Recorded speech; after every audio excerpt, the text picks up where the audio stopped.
Wednesday. You know what that means. Time for the SCWA Hump Day book tour. Host Maddie Margarita here with Diana Pardee on tech. Every Wednesday morning at 10 a.m., the Southern California Writers Association turns our Facebook page over to a new writer or a returning writer, as the case may be, to talk about their books. This morning, we are pleased to welcome Glen Erik Hamilton. Glen writes crime thrillers. His novels have been called outstanding by Publishers Weekly, a perfect mix of serious crime and caper movie, criminal element, and a must-read series, Mystery Scene Magazine. Hamilton's debut novel, Past Crimes, won the Anthony, Macavity, and Strand Magazine Critics Awards, and was also nominated for the Edgar, Barry, and Nero Awards. Kirkus called Past Crimes an exciting heir to the classic detective novel. Each of his subsequent books in the Van Shaw series have earned starred reviews from Publishers Weekly, Library Journal, and more, and have been published in North America, the UK, Ireland, Australia, Turkey, the Czech Republic, and Japan. Holy moly, you are international, Glen. How are you? I'm well. For a guy whose books get around so much, I wish I could travel. Well, very very soon, hopefully. So, how are things going with the latest book? Are you getting out and doing any book signings, or are you able to get out at all? Or? A little bit. The latest book. Thanks for the segue. The latest book, Island of Thieves, actually came out in the summer, last summer, because it's a good summer read. Yes, I did do quite a few virtual appearances, of course, as we all are nowadays. But for the first time in a couple of years, got to make one or two in-person appearances, and that was really nice. It was both because we were back in Seattle after being in Southern California for 16 years, so back in my hometown, so that was nice. But also just to see people in person and see booksellers in person again is a big benefit. We all have the advantage virtually of you can get more people to attend events, and I've attended more events, of course, because you don't have to travel to do it. But there's nothing quite like meeting people in person. I agree 100%. So let's talk a little bit about the book and the series. I love Van Shaw. Van Shaw is my kind of hero. Tormented, injured, wounded, tough, and all complicated, all those good things. So tell us a little bit about where he came from and a little bit about his journeys to where we are now in Island of Thieves. Sure. Van's an unusual guy. He was raised by his grandfather, who was a career criminal, and had that sort of skewed outlook on life and a maybe offset moral compass there for some time.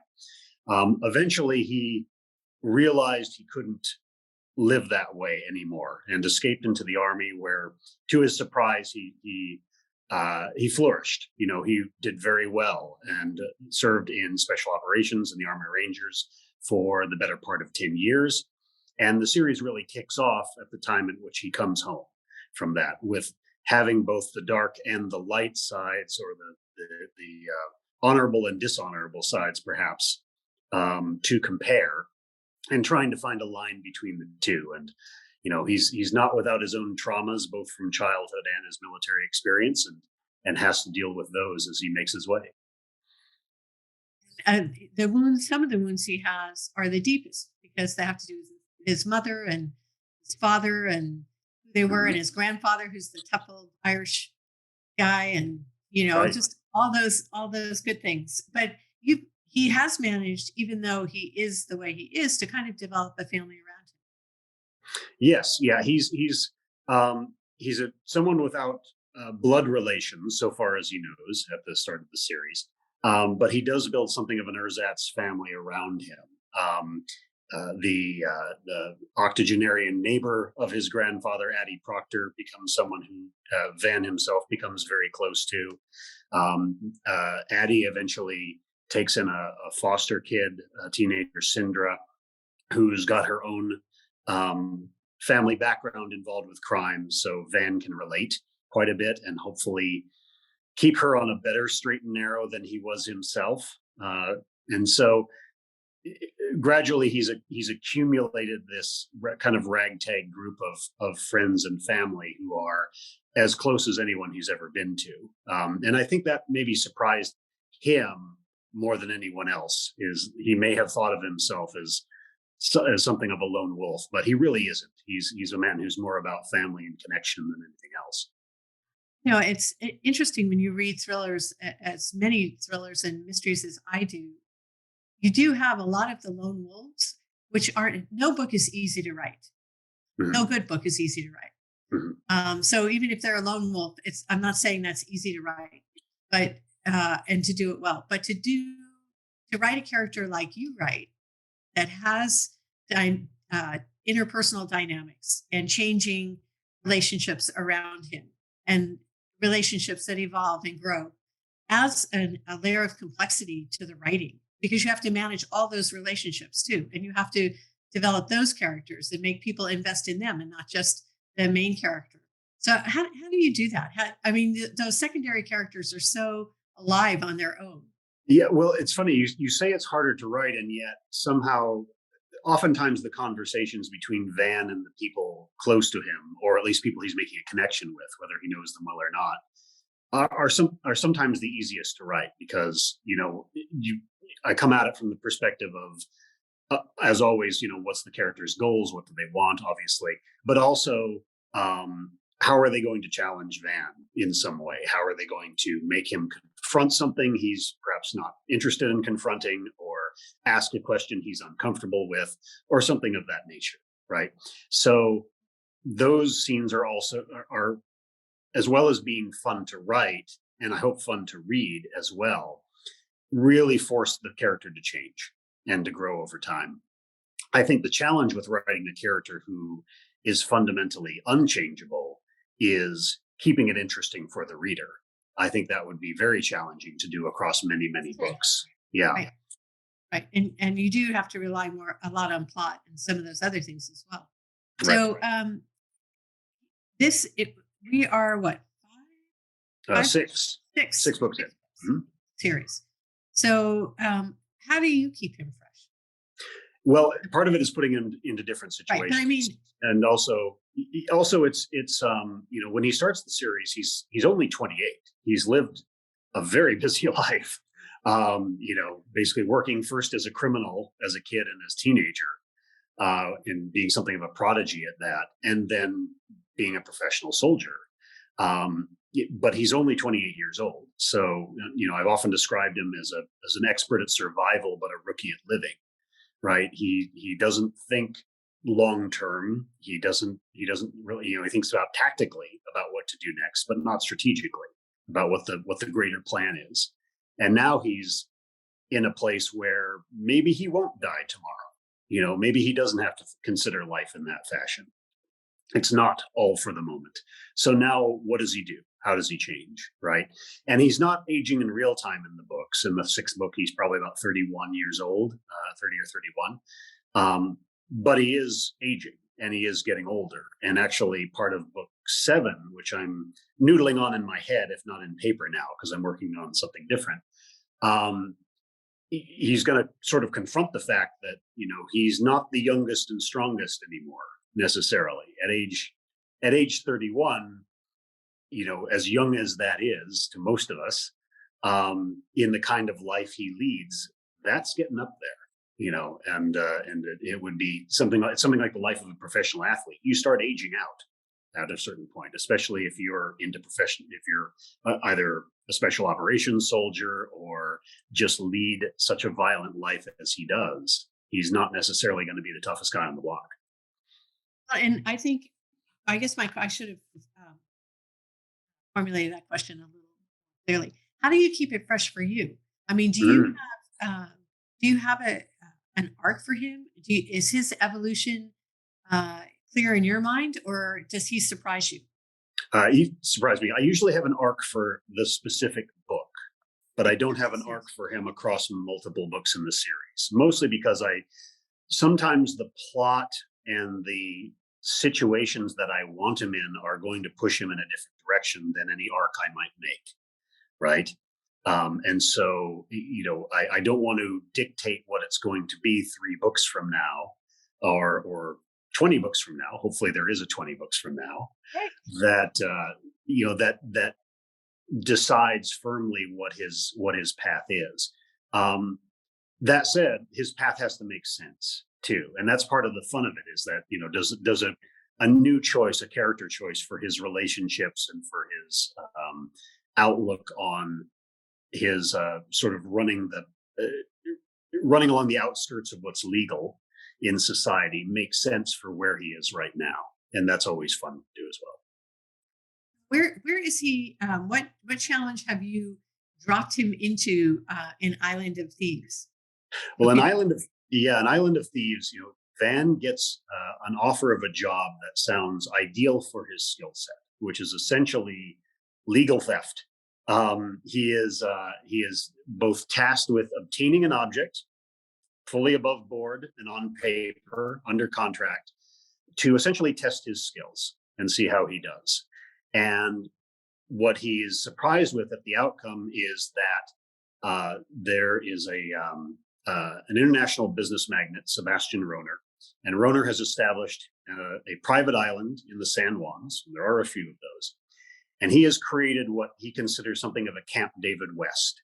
He wants it to be not only a retreat for his family and for other business magnates, but a place where meetings happen, where summits come together, where he can really show this as the crown jewel of the international business that he has formed. He does have a bit of a challenge, though, in that as part of his private home, he has a private art gallery and an art collection, which has been curated by his daughter, who is herself an executive in the company. He believes that another business associate is planning to obtain an item from that art gallery. This is something of a game that these incredibly wealthy people play amongst one another. And Van's job is to prevent that from happening. Now, whether that's the truth, the whole truth, and nothing but the truth, Van has to determine. But at the same time, he seems to have an ideal position and a very well-paid position, potentially, as part of this new enclave and this new business venture. But as things happen, it's never quite that easy, is it, Glenn? Never quite that easy, because it's a thriller. And if it was that easy, it would Yeah, end at it'd be done. It'd it would be end like at 5 page pages. 80, and everybody would have a nice lunch and they'd go back. So, yeah, that doesn't happen. Needless to say, Van finds himself in trouble, and then in more trouble, and then in perhaps the worst trouble I think he's ever been in, where he's running from everybody, law, the other side of the law, and otherwise. So you said it was set in the San Juans, off of Seattle, right? Yes, or at least parts of the book are. Yes. Right. Okay. So, but he travels a little bit in this book, right? He travels quite a bit, actually. Right. I think that was a reaction to the pandemic. I couldn't travel, so he was going to, right? So I have him going cross country, actually, in this book, which is something I've had him travel some before, but I've never had him make a journey quite this long. And that was a lot of fun because I could use locations that I knew well from having visited them myself, or and do at least a little location scouting in Seattle when I could get out as well. So it was nice to have him hit the road when we all couldn't. Right. So what is your hope in terms of what people feel when they finish reading your book? Let's say this book in particular. Yeah. Well, with a thriller, always the first and foremost goal is to thrill, is to make people excited about what they've read, have them feel like, wow, that was a great read. Ideally, have them lose some sleep, maybe play hooky from work a little to get those next chapters in, find out what happens, right? Keep them turning the pages, give them a great experience, because those are the kinds of experiences that when I was young and reading books, those are the kind of books that I not only read, but kept coming back to read over and over. And then later on figured out, oh, I can study this. I can learn how to do this, and keep people turning the pages, right? That's the real experience you want them to have. Now, if it tugs on the heartstrings a little bit, or is a bit of a gut punch, all the better, right? I think that's when thrillers go from being I don't want to say more than thrillers, because that's diminutizing the genre I love so much. But that's the most effective thrillers are the ones that hit you, not only making the heart race, but also hitting you in the emotions as well. Is that the hardest part of writing for you, of writing these books, that part? Or is that Often kind it's of, sometimes figuring out exactly what it is that will affect Van so deeply.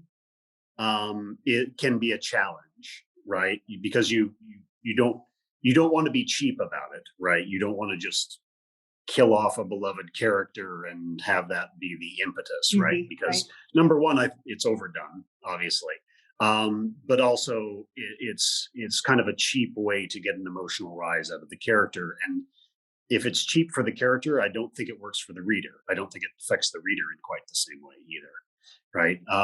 If I'm emotionally impacted writing it or rereading it on revisions, then that's a good indication. Generally, it's like, ugh. And sometimes those scenes can be hard to write, just because it's tough to get a character to say the nasty thing, or the cruel thing, um, or the blatantly honest thing that has that kind of impact, right? So, so is that easier for you than the plotting, or harder than the plot? Because I mean, this is a I think pretty it's harder. I complex. think it's harder than the plot oftentimes. Yeah, plot machinations, they can get complicated certainly, but I think they're also something that I'm naturally pretty good at. Having the characters make reasonable choices and having things move along. Um, one of the fun parts of writing Island of Thieves, just to show it again, is, Yes. and one of the reasons it's also the longest book in the series so far, is it's the first one written in third person. So the first 5 books were all written in first person. And then this one, I wanted to do third person for a couple of reasons. One is I wanted to be able to step out of Van's head and set up situations that he doesn't know is coming, but the reader does, in classic thriller style. Because in the first 5 books, being first person, are really more the classic mystery style, right? We only know what Van knows. But in thriller style, we see what's coming. There's a suspense concern there. But it also allows us to see Van through other characters' eyes. And after a few books of being in Van's head, it's nice to see other people's perceptions of the lead character and whether that jives with how he sees himself. And that's a lot of fun as well. That's an interesting choice. As you were talking, I was trying to think of anybody that I can think of, any series where I can actually think of somebody who's done that. Lee Child does that with the Reacher Oh, that's novels. true. I think he's more, I haven't tracked progress for a while there. He was first person, and then I believe he started switching first and third, and now he might be mostly third to allow for going away from Reacher, or perhaps maybe he's switching back and forth. But he was doing that, and that was, I admire Lee's books a lot. He was kind enough to blurb my first book, and the general thought was, oh, it can be done. Maybe I can't do it quite as well as he can because he's Lee Child, but at the same time, not only can a writer do it, but readers will accept it. Right, longtime readers of the series will accept it, because when I grew up reading the series, like Travis McGee or Spencer, they didn't do that. They stuck with first person, right? They didn't jump out. But as a writer who's usually most excited when he's a little scared by whatever he's writing, I needed to do different things. Right? I'm interested in that thought process that went on in your head when you said, "Oh, okay, I'm going to write my next book." And then did you start writing it and say, no, this isn't going to work? Or you thought, how am I going to write this? Oh, let me shake things up again and make this 10 times more difficult? Or how did that? There was a little of that. Let me shake this up and make this more difficult for myself, because again, that's how you grow. There was also I'm a lover of mystery structure. I'm a big fan of Columbo, for example, because Columbo plays with the classic mystery structure. We know who did it, right? That's not the mystery. right? That's not the structure of what we're watching, and that's delightful. Yeah, so I'm a big fan of mystery structure and playing with mystery structure. And so again, after a few books of kind of the classic mystery structure, I wanted to do something different structurally. I wanted to try laying out things. And I do experiment in the first books in the series quite a bit by having interstitial chapters that show Van's childhood, which then echo back to the current story, right? Or I'll have significant sections that take on a different tack, right? And try to show something different. So in terms of structure, I'm always playing around in some way, but this was the biggest step. To practice it, in the very start of the pandemic, as you probably recall, the pandemic hit Seattle first. It hit my hometown first here in the States. And in those early days, not a lot was known, right? There were entire wards and hospitals that were taken up completely with COVID victims. There were trucks on the street ready to hold the bodies. It was nightmarish. And there were videos of Seattle where it looked like an absolute ghost town. And I couldn't ignore that, both personally. Again, we moved back here this year. But also professionally. It seemed odd to write a character so based in Seattle and not talk about the pandemic. So I wrote a short story called Essential Business, a phrase that we heard a lot in the early days of the pandemic, right?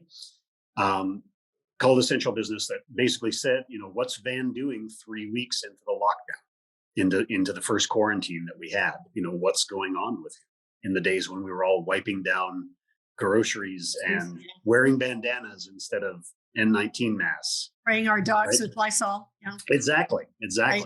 What would Van be up to right now? And I wanted to study that. And Essential Business was published in the paperback edition for A Dangerous Breed, the fifth book, as an extra for readers. So, but it was in third person, and it was specifically in third person so that I could try out writing in that style and go, let me try this over 20 pages first before I invest 500. There's an element of risk to that because you have fans. By the way, I highly recommend all Glen's books, but I highly recommend Dangerous Breed. Thank you. Yeah, one of my favorites. Thank you. It's a very personal. It's a very personal story for Van, so I liked that one a lot. I relate to that book for some reason, but you have people who love your writing and you love the story, and then you change something. That's a little risky. Did you perceive it as being risky, or did you? Yeah. For your fans? Yeah, I think any change is a risk. You could. People have, and I probably could build a career just on writing straightforward thrillers where the characters don't change at all. Right? Could do that. Maybe might deaden my soul a little bit, but I could do it. Right? It might be possible to do that. That said, I think the most fervent readerships and readers who really love the genre, they like a challenge too, right? They like to see things shift at least a little bit in what's going on, right? It doesn't change what's come before, but giving them something new to weigh on, to weigh and to think about, I think is a good one.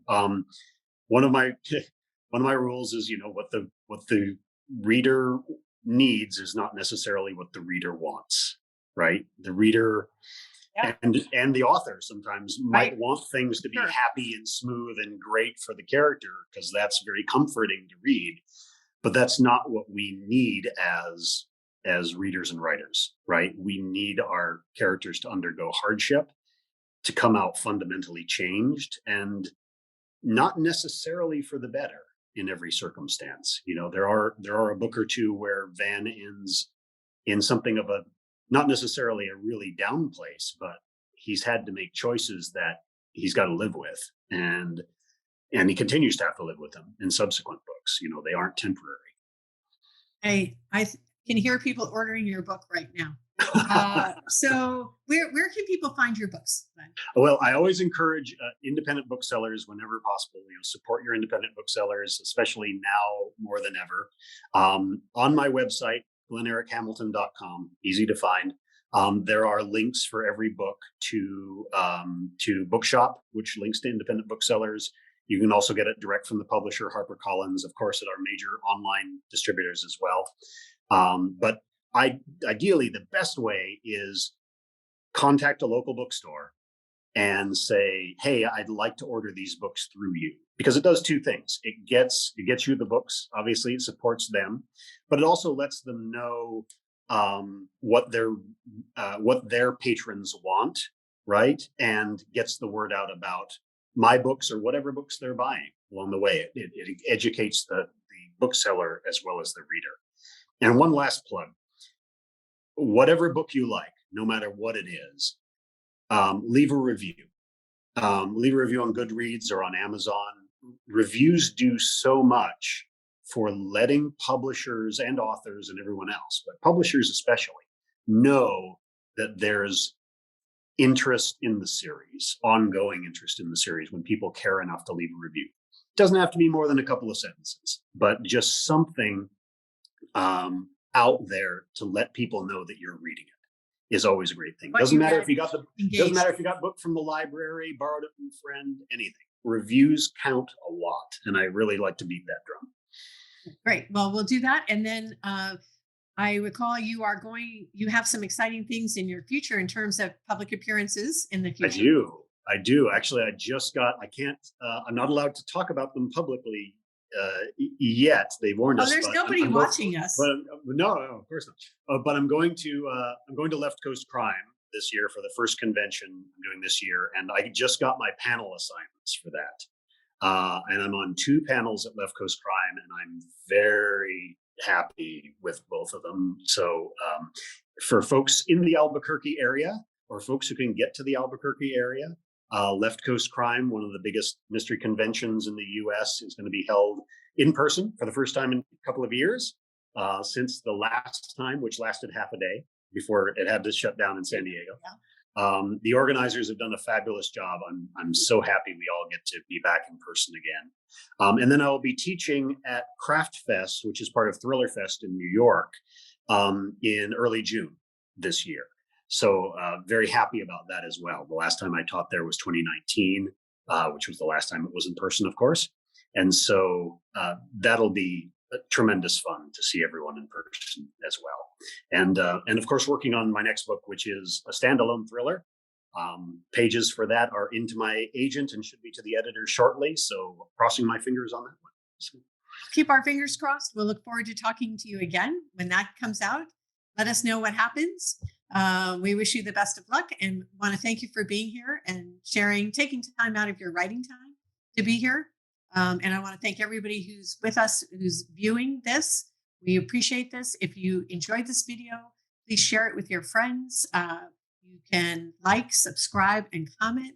That helps us continue to do what we do for you. And we promise to continue to help you find your next favorite author. So until next time, stay safe. Bye. See you soon.